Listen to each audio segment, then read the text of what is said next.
How's it going, YouTube? Cody Bernardi here with another YouTube video. And in today's video, we are doing another OSINT comprehensive tools video. So per usual, I want to make this straight to the point. Before I go on, check my Discord down below.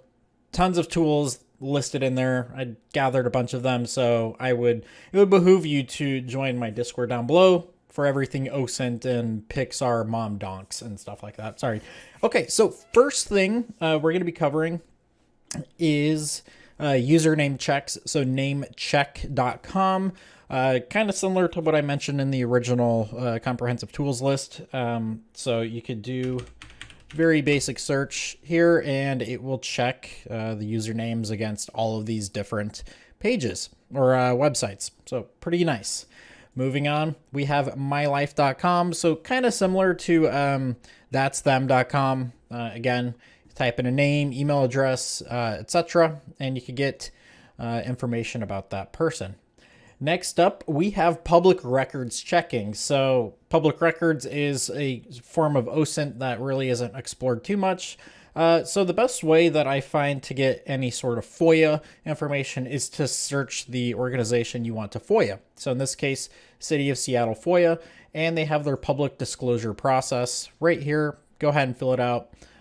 Next up, we have FOIA.gov. So this is the federal government's ways to do a FOIA request for whatever you're looking to do a FOIA against. So we could go to C and we could do a FOIA against the Central Intelligence Agency, and it'll give us all the information about that. Phone number, the public liaison, their average processing time, all that stuff.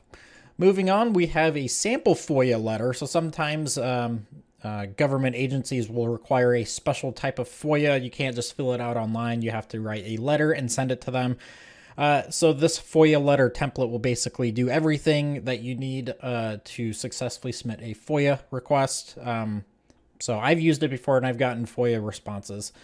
Next up, we have real estate OSINT. So we're going to talk about the main ones. So Zillow.com, you can get some basic information about an address, plug it in there, and you could get tax data, when it was last sold, all that stuff. Next up, you have Redfin.com. Same sort of thing as Zillow. You can look up addresses and such on there. Next one is Matterport.com. So typically with more expensive homes, you're able to get a 3D tour with inside that property. So a simple Google dork site, my.matterport.com, and then the address in quotes after that. In my live investigation on a supposed Instagram influencer, I was able to get full reigns inside their house using Matterport. So let's go ahead and click on one of these just to give you an example. So one cool thing about Matterport is it gives you this thing called a dollhouse, which is kind of like a 360 tour of the place. And you can click on basically these little O's and it lets you move around. So it's like kind of like Google Street View, but for properties. You'll typically find this in more expensive properties that were recently listed. Because it's kind of expensive to get these tours booked and all that. So fun little thing. So it's a simple Google dork. This comes in clutch, especially with high value properties, or if a famous person purchases a property, they'll remove listings and stuff like that, photos off Redfin, but they might forget to move it from Matterport.com, and you're able to get a full 360 tour of the house. Next up, we have the tax assessor of the county. So the simple way to find this is, again, a Google dork. So whatever county tax assessor, and it should lead you to the website. In this case, I looked up Jeff Bezos's house at, I think it was 801 Evergreen Point Road.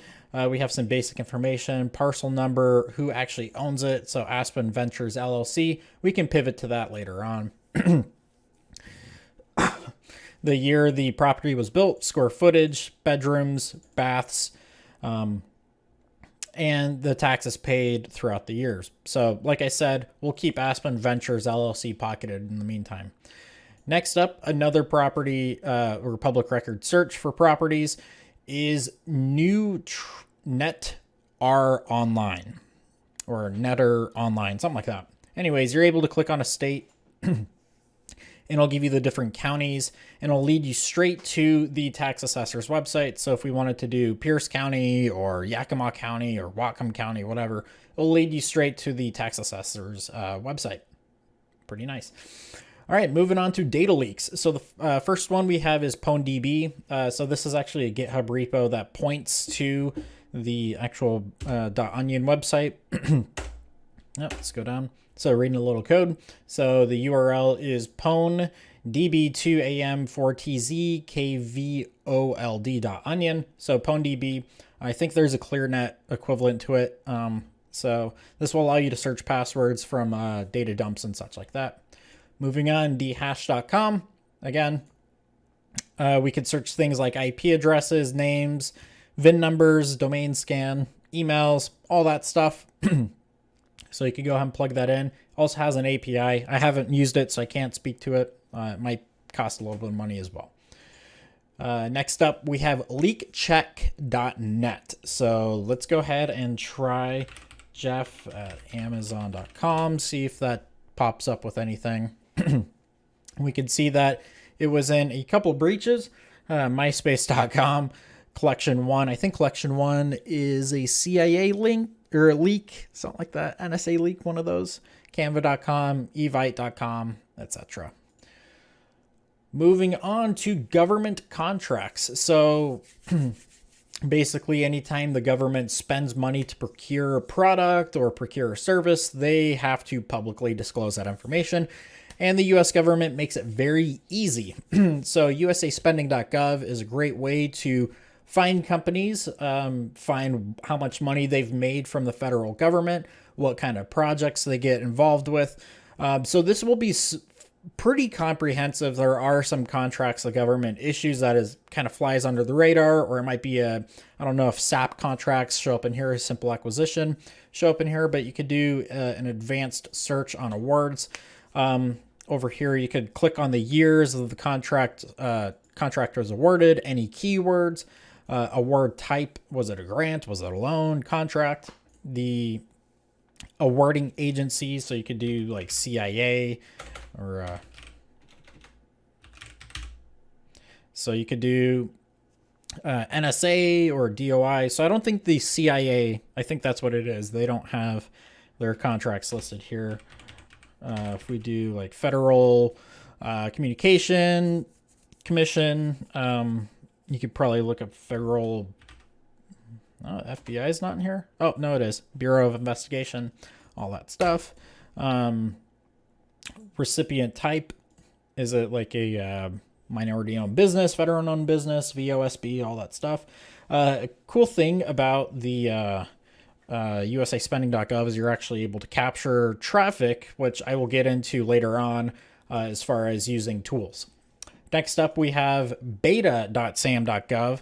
So it's kind of the same thing as USA Spending. This is more for current contracts. And I believe I've seen on other websites, because I'm a contractor myself, other websites you could see which companies have downloaded an RFQ or an RFP or an RFI, and you can see those companies, and you're able to go and use the other tools I'll be talking about later on this video.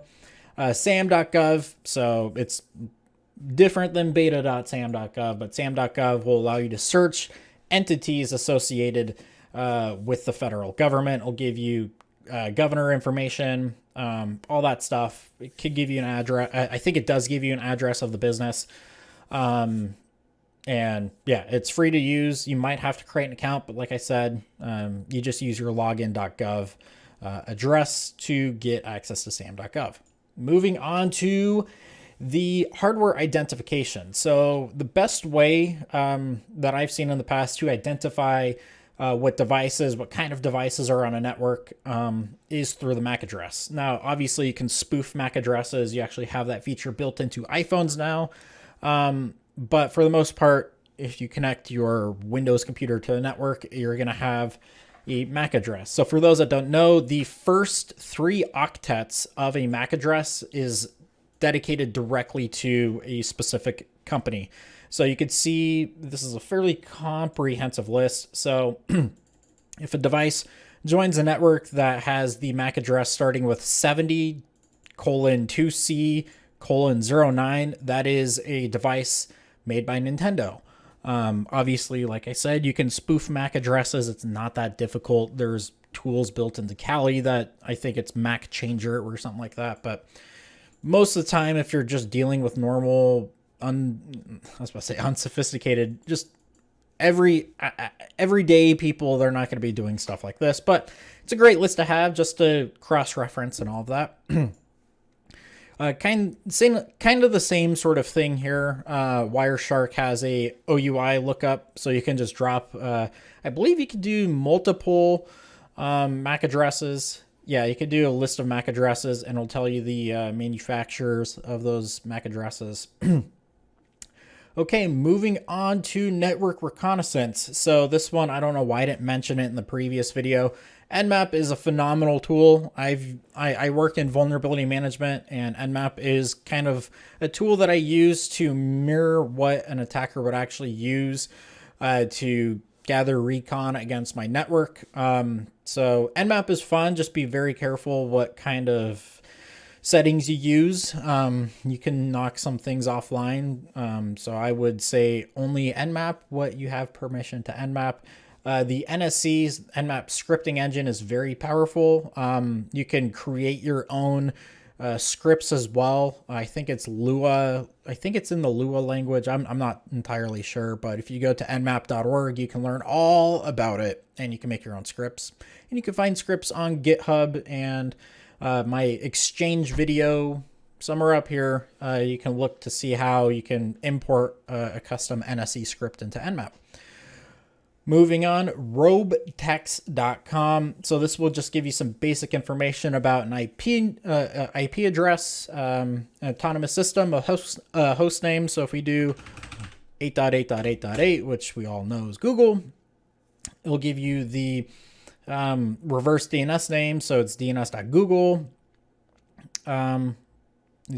Just some very basic information, autonomous system, the route that it takes. So it's in that /24, IPv6 addresses, location. Yeah, I haven't really used this too much, but it's there nonetheless. Next up, we're going to get into critical infrastructure. So openinformap.org is a fun website. So let's go ahead and zoom into California. So over here we have the layers, so we can select through the different kinds of critical infrastructure there are. So power lines, solar generation, telecoms, water, and all that. So if we go to everyone's favorite city, Las Vegas, we can see right here we have labels. The Hoover Dam, 2,800 megawatts generated through it. I think these are power towers, something like that. Yeah, power tower. The different lines coming from the Hoover Dam, what their wattage is, or their voltage is, sorry, and where they run. And if we do an uncheck of power, we can get cell tower mass. It doesn't really give us much. It just gives us a location of one, and water lines as well. So tunnels that lead from a lake or wherever into a city. So this one's real fun. And solar generation, oil, gas, all that stuff. Moving on, we have submarine cable map. So this shows us all of these submarine cables in the world. And it also gives us a link to the owner of the submarine cable. So I live up in Washington. I'm sure if you do OSINT, you probably know that already. So this cable right here is the PC1. Gives us the, yeah, that goes to the website, not the owner of the cable, but gives us the cable length, who owns it, the URL to the specific cable, the different landing points, and all that stuff. It's pretty cool. A lot of cables going across the ocean. I didn't know about this Alaskan cable up here too. Let's go ahead and check this out. Okay, so the Quintillion Subsea Cable Network, and it gives us all the landing points. So there's actually a submarine cable in Barrow, Alaska, or I say Barrow, I don't know how to say that name, sorry. Moving on, we have reverse image searching. So I did y'all a disfavor in the original OSINT tools video. I did not even mention Yandex search.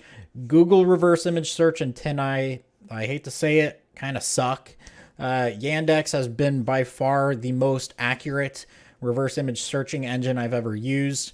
Allow you, I believe, on mobile or desktop, will allow you to crop an image on the site itself to really hone in on what you're looking for. So Yandex reverse image search is, I use that actually. I mainly only use that for reverse image searching. Moving on to code searching. I actually made a tool that kind of automated the use of this tool. I just haven't updated it for Python 3, but Trufflehog will look for patterns in code that could resemble a username and password, a leaked credential of some sort, so like an RSA key or something like that. Trufflehog's very easy to use. All you have to do is go onto Ubuntu or any variant of that, type in sudo apt install trufflehog, or it might be pip3 install trufflehog, one of the two. I think it's the latter, pip3 install trufflehog. And all you would have to do is run trufflehog and drop a repo. So like in this case, if I wanted to run trufflehog against trufflehog, I can do trufflehog. God, how many times am I going to say that? And then paste this link into it and it'll run against it. So the best way to download this repo and anything on GitHub is to copy this link right there that ends in .git, get onto your command line interface, git clone, and then you paste that into there and it should be good to go. So yeah, I'll eventually get to my own variant of this. Basically what this will allow you to do is run trufflehog against an entire organization. I got a bug bounty from that tool before. It wasn't high as critical, or it was not critical, it was rated high. So that was fun. Moving on to business record search. So the main one is DNB. DNB, again, goes back to government contractors. You need a DUNS number from these guys. But you can also search any other business. It's not going to be super accurate, but it can give you some basic information. I've used it in counterfeit investigations before. It could give you governor names, associated people, phone numbers, addresses. It's up to, you got to dig a little bit deeper to actually validate those findings. So dnb.com. Moving on. Whoa, where'd I go? Crunchbase. Crunchbase.com is a great way to find a good amount of information, especially about startup companies. Tell you about their acquisitions, their current investors, associated companies, people associated with the company.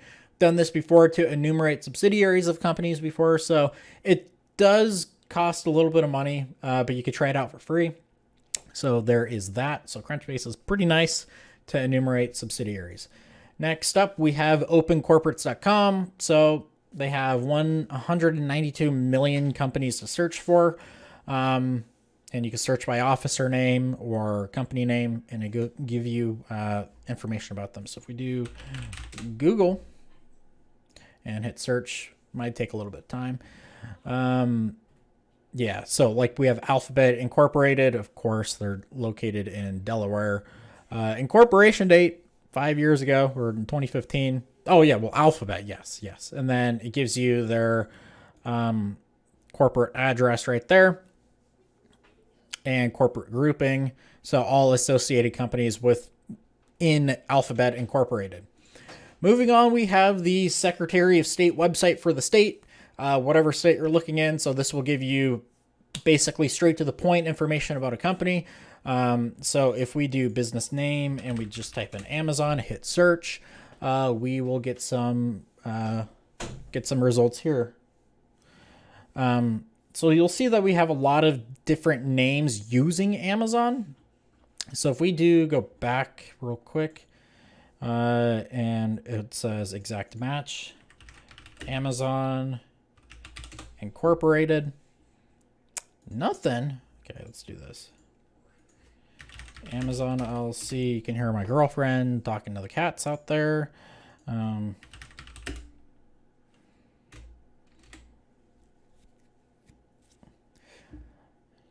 Yeah, so it'll be in here somewhere.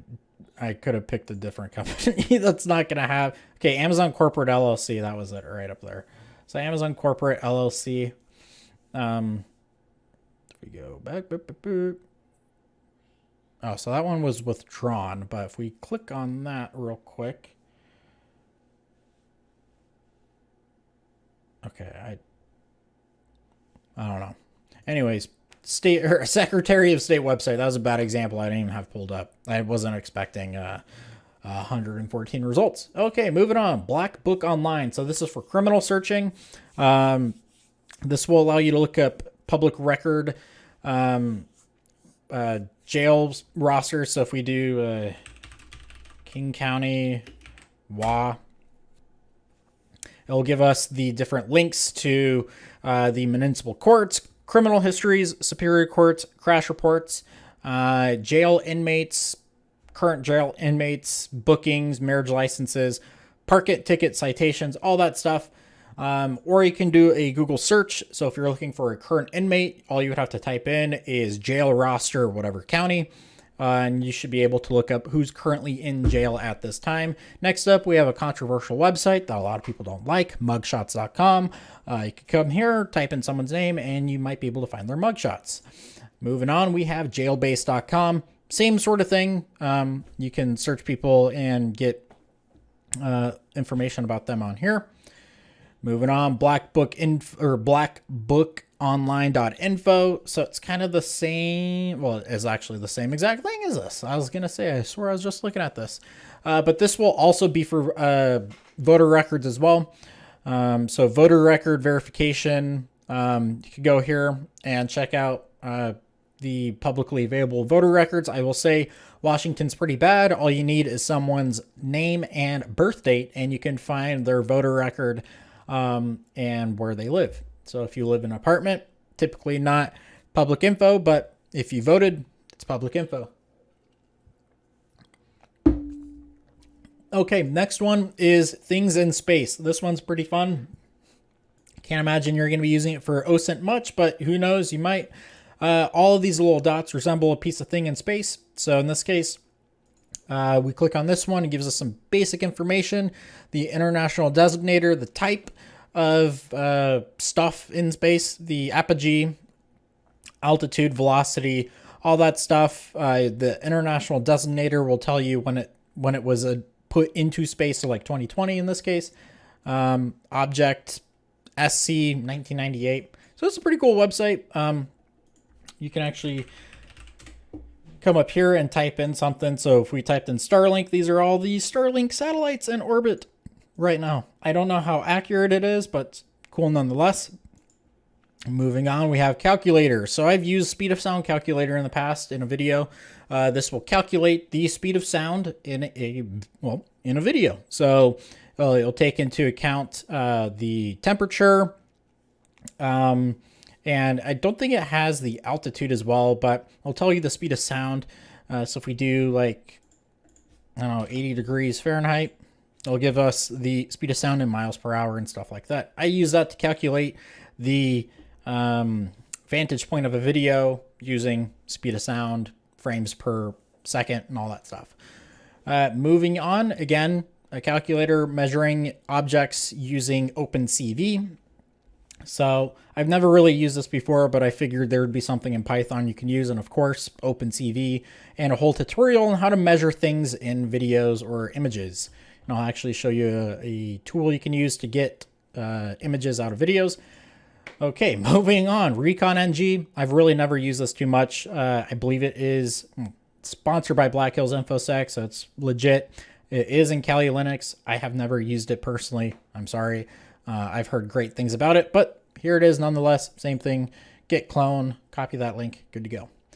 Again, another tool I've never used, but I was recommended to show it. Creepy, doesn't look like it's been updated in a very long time, but here it is. Next up, we have API stuff. So Postman's a great way to interact with APIs. It's free to use. There's all sorts of developer tutorials on how to use it. So there's that. Next up, Photon. So this one should be in corporate, Recon, all that. I've used Photon a lot to enumerate URLs and stuff like that. It's a great tool. I think it is also in Kali, but same thing. Git clone, all that. Spiderfoot, same thing. Also in Kali, enumerates endpoints and all that stuff. Email addresses. Another tool, flow.microsoft.com, that's able to basically build out a whole flow of work. So if you're doing OSINT and you're trying to keep track of a bunch of stuff, I would highly recommend using something like Flow or, what's it called? Maltego. Next up, we have a paid tool, but it is amazing to use, Recorded Future. Not paid by them or anything. They do have a browser add-on you can use, but you can find some real dirty stuff on this tool. So I would recommend it if you have the budget for it. Next up, we have web browsers. So Wappalizer is a great way to enumerate what's being used on a website. It'll tell you like if it's Apache, if they're running SQL or anything like that. And it's just like a little thing right here. It'll just tell you what technologies it use.